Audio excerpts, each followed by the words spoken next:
Oh, let's see if we're recording. Yes, we're recording. So this is the antenna tuning system off a warship. In my bathroom, I cut out half the bathtub for this to fit in there. It's 400 pounds, brought to me by fans back east. Actually, this is the apartment lab, and stay tuned. One of the visitors in around 2006, I believe. I believe this fellow is a scientist or was representing the U.S. government. I forget. It's just so many different things have happened. Okay, let's go on to the next. This is a cool pitch that Timmy Ventura of American Anti-Gravity took of the big brass metal sample. That is really cool. I believe Mike McCardle has it somewhere. It's interesting where these samples vanish to.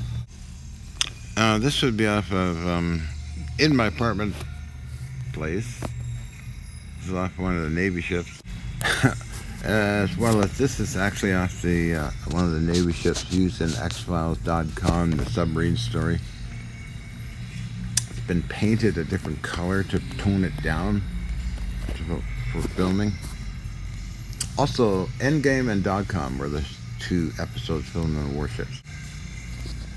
Okay, these units I think made it to Germany. It's a Klystron universal power supply and a magnetron universal power supply. These didn't make it to Germany. They are part of the gunner control system from, I think it's Saskatchewan, but I use them for other purposes. Heavy pieces.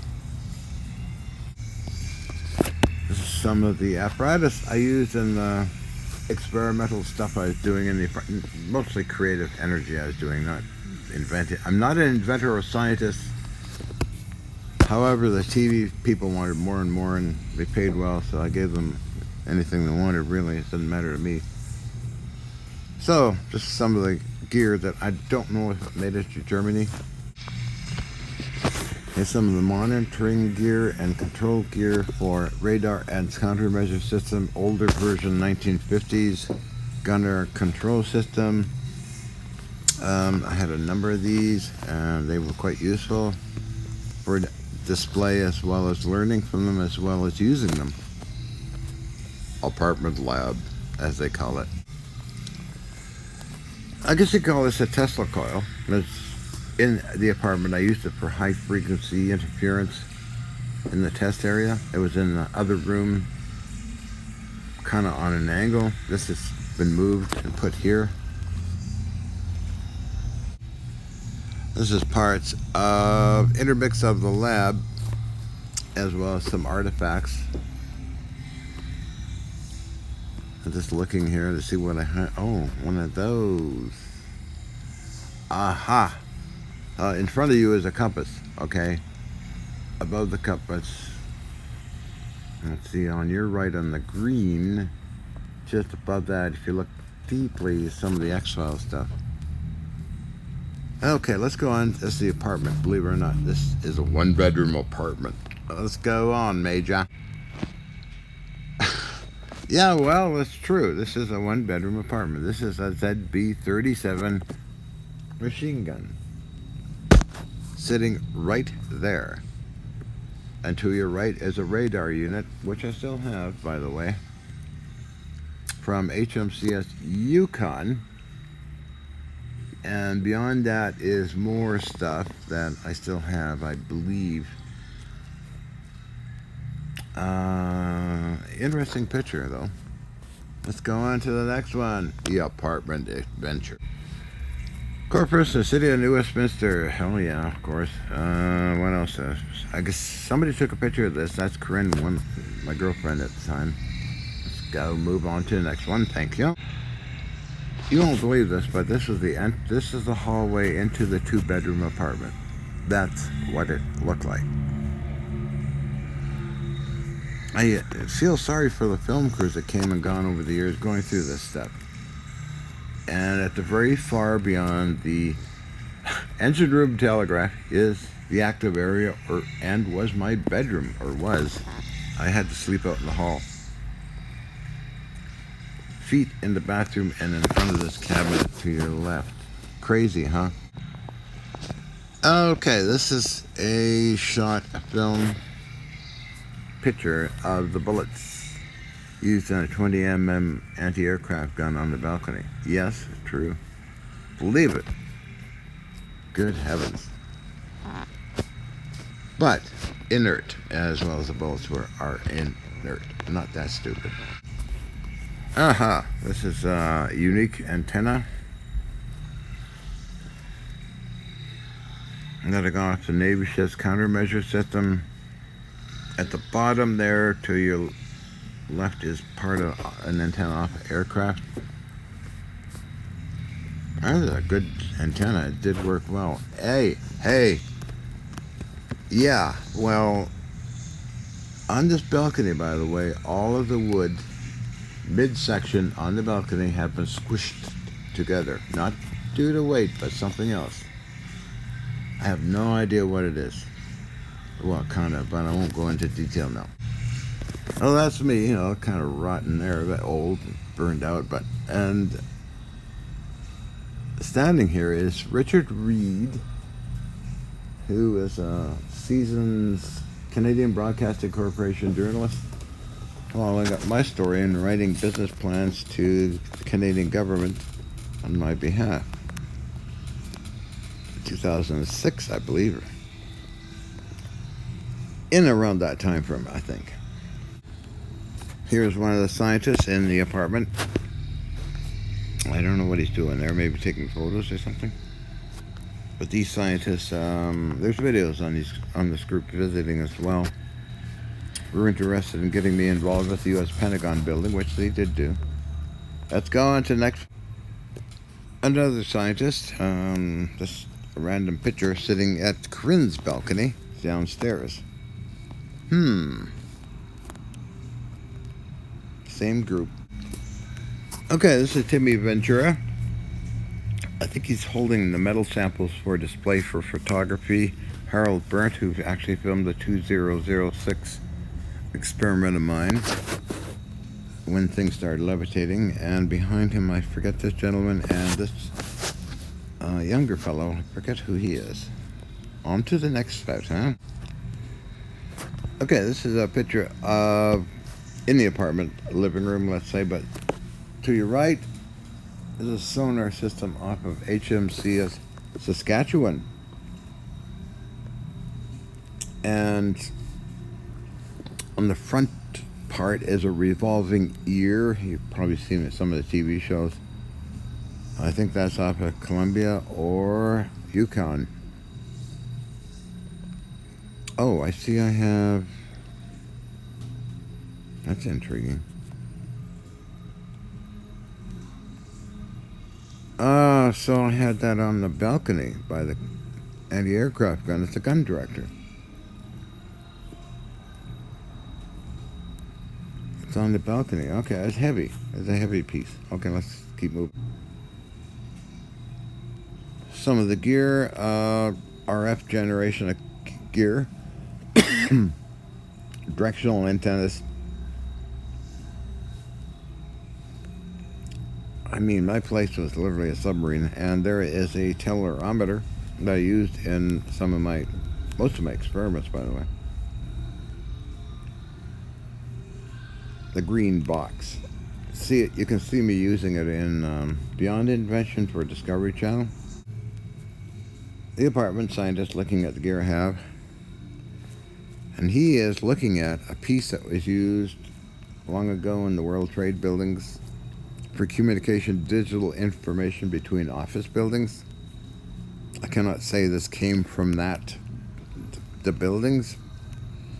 It was picked up in Vancouver, but the same gear they used, because I looked it up online when I eventually got a computer and found this particular unit was used by World Trade buildings for digital communications to others in the corridors in New York. I still have pieces from it, and it really was good for doing experimental work with low-level RF. Here's a picture of Timmy Ventura, American Anti-Gravity. A very polite gentleman. Very nice fellow. He appears in Beyond Invention with me with his lifter technology. It was a pleasure having fun with Timmy. Here's Harold, who filmed the events of 2006. Some of the gear I used. Another shot, I think of the what is this? ZB-37 heavy machine gun. Kind of in amongst all this stuff. A radio teletype unit to your left. This gentleman playing with one of the radio telephone systems I have.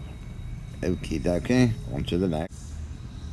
Oh, well, this is the door that I had in that apartment. 305 727 5th Avenue, New Westminster, British Columbia, V3M1X8.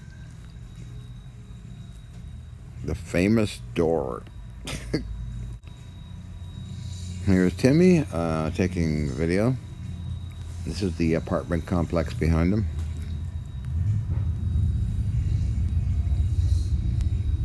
I don't think it was sunny that day. It doesn't look like it.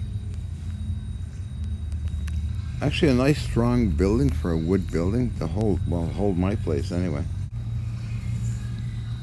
Here's the group. Somebody took the group photo. I think it's Richard Reed who took the photo.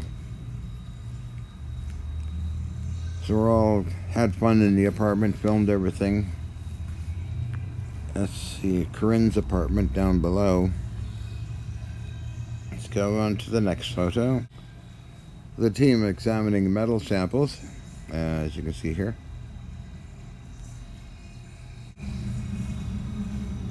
This is interesting. I'm not sure.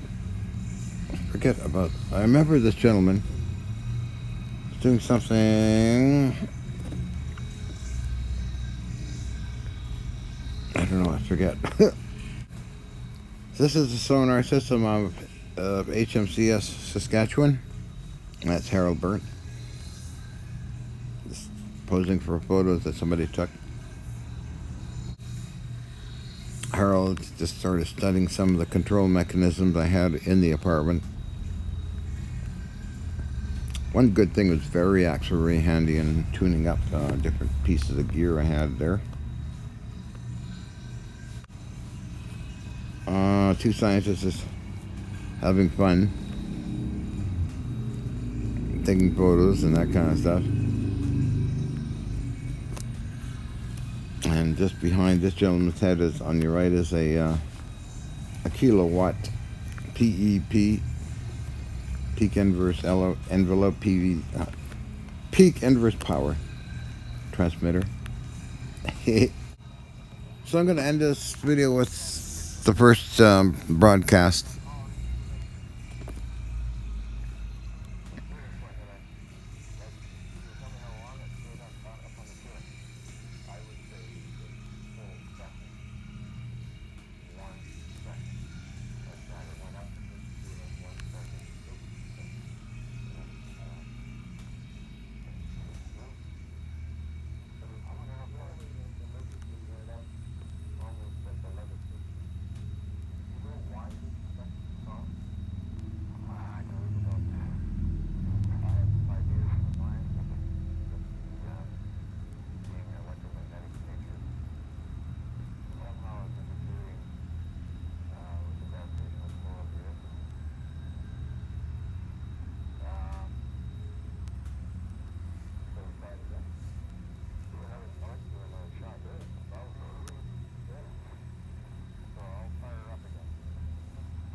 Well, it's going to end it with the video of one of the first news stories. I think it was 85. Yeah, it was 1985.